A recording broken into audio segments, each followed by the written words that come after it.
Kumusta ulit our dear viewers? For today's video, papakita namin sa inyo yung subway ride namin from Myeongdong papunta sa Starfield Mall, COEX. Pupunta namin yung COEX Library. So ito yung third day namin dito sa Korea. So in our previous videos, pinakita namin sa inyo yung pagbisita namin sa Nami Island, sa Italian Village, and sa Gyeongbokgung Palace, and sa Namsan Tower.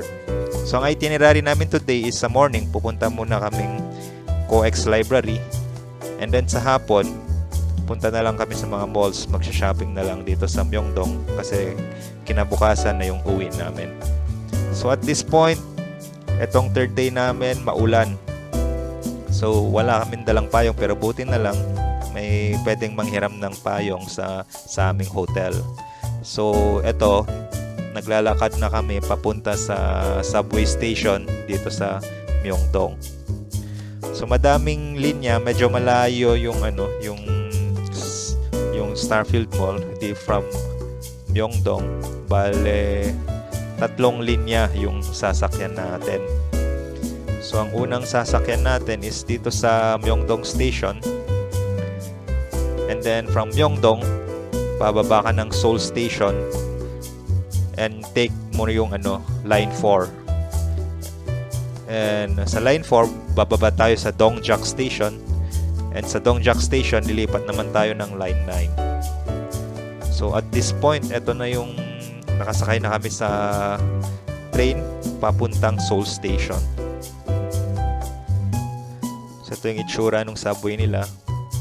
Monday ang araw na ito, office hours, pero hindi naman ganun kapuno yung train. So very comfortable naman yung ride natin.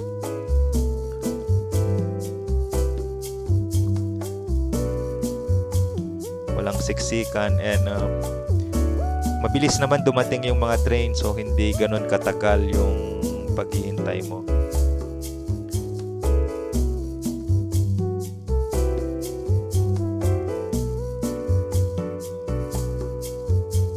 And yung working naman yung mga air conditioner nila. So very comfortable din.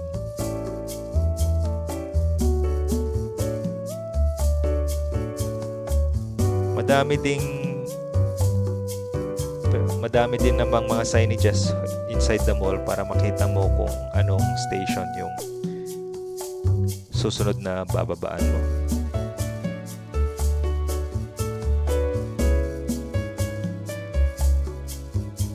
So itong section pala na ito yung from Seoul Station papunta na ng Dongjak Station.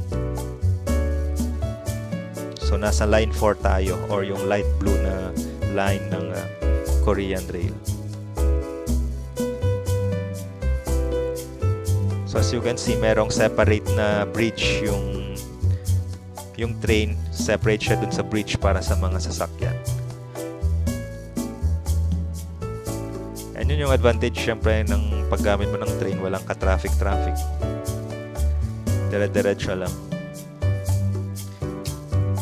And since yung oras ng pagdating and pag-alis ng mga train is coordinated, you can plan your trip ahead and estimate mo kung ilang minutes or ilang oras yung magugugol mo sa pag-travel from one point to another. So ito, pababa na tayo sa Dongjak Station.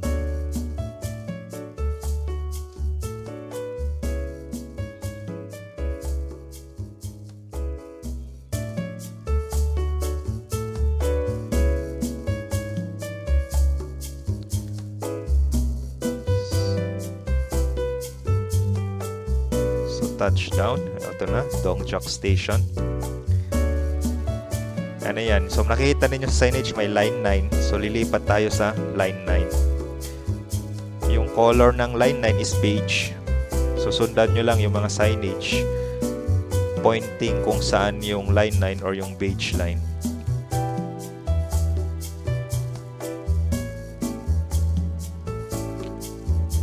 So ayan, so may mga signages naman. So masusundan nyo naman, hindi naman kayo mawawala.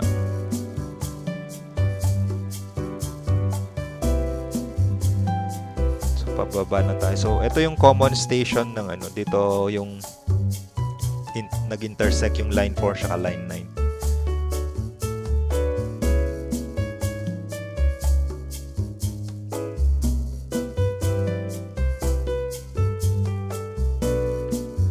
So, pag nasa line 9 na tayo, ang pupuntahan na natin is sa Bongyunsa Station.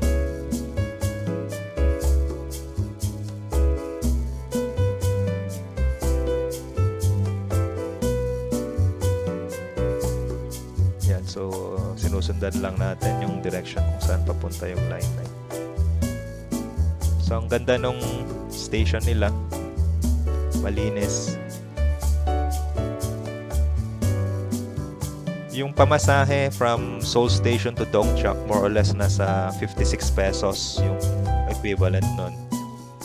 Ito naman from Dongchak Station papunta sa Bongyunsa, around mga 57 din yung equivalent nun, 57 pesos.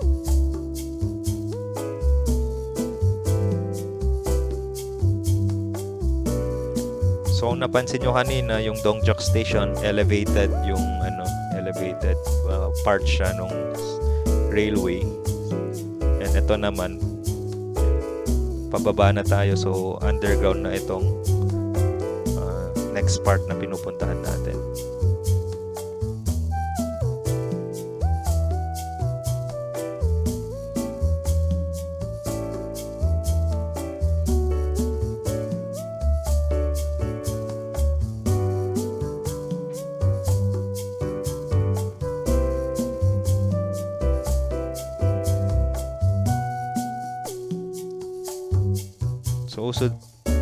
So uso din dito na kapag hindi ka nagmamadali, stay right ka lang para yung mga nagmamadali pwede silang mag-overtake sa kaliwa mo.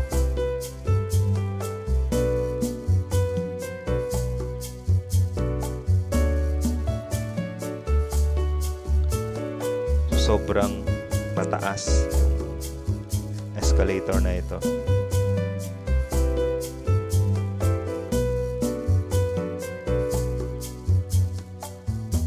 So as you can see, may mga shops din na makikita. Parang mga Changge.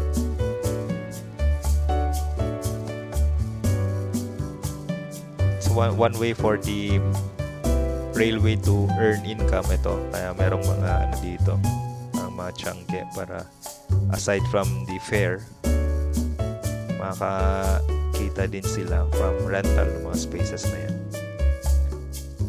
So there are available walkalators din. So kung gusto nyo mapabilis yung paglalakad nyo, you can walk dito sa mga walkalators nila. So parang airport din yung itsura.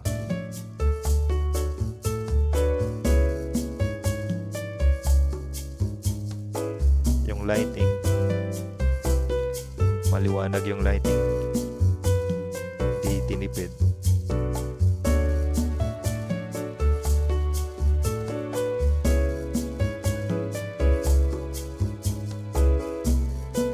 So yung pupuntahan natin is sa Bongyunsa Station.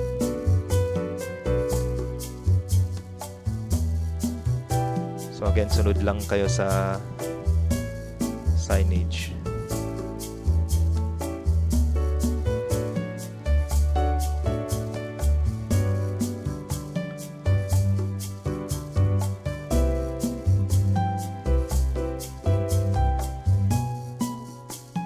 So make sure lang pala na tama yung sasakyan nyo kasi merong sa left and meron din sa right. Dito nalito kami sa part na to eh. So instead na sa left dapat kami sasakay, napasakay kami dito sa right. So bumalik ulit kami. Although hindi ka naman magbabayad ng panibagong fare as long as hindi ka lumabas ng station.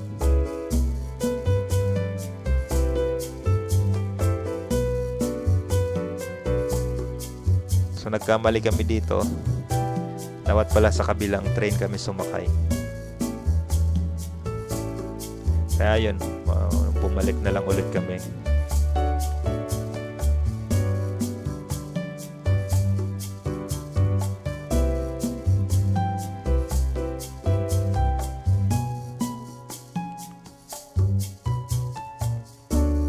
Itong part na to medyo mas puno to as compared dun sa nasakyan namin na train kanina.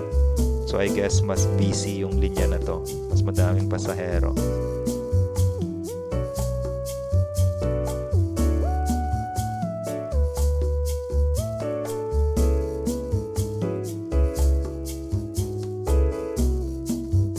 So ito na yung part na tama yung nasakyan namin. So bababa na tayo sa Bongyunsa station. And then from dito sa station na to, pag-akyat natin is dun na mismo sa Starfield Mall kung saan nakalagay yung COEX library.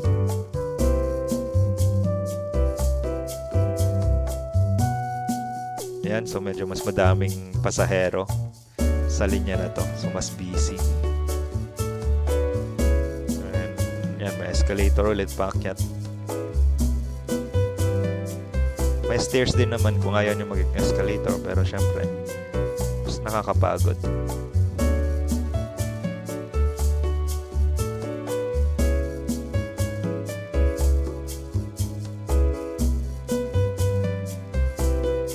So, madaming exits sa station na ito. So, hanapin nyo lang yung exit papunta sa Starfield Mall. Kasi yun yung location kung nasaan nakalagay yung COEX library.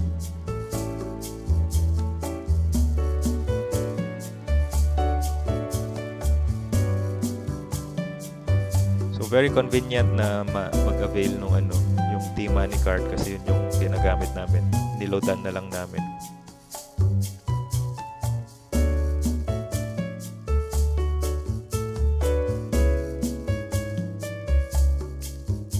So, papunta na kami sa Starfield Mall.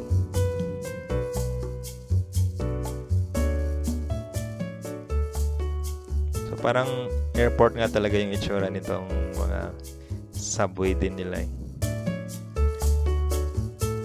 Daming escalators. Dami kang lalakaran.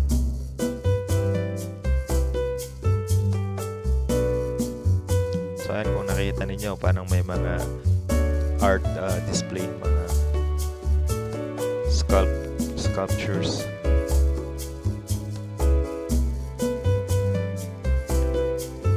So again, may mga signages naman. So hindi naman kayo mawawala. Basta sundan nyo lang yung mga signages.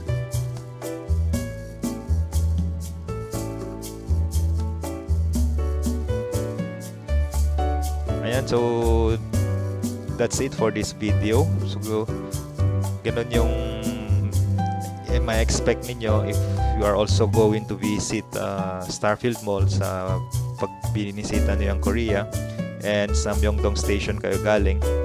Yun yung nakita nyo kanina, ganun yung ma-expect ninyo na makikita nyo din. So we'll be uploading our tour dito inside ng Starfield Mall, including the tour nung COEX library kasi yun yung sinadya namin dito sa Starfield Mall. So subscribe lang kayo sa aming channel kung hindi pa kayo nakasubscribe para ma-update kayo every time na meron kaming bagong i-upload. And thank you for watching.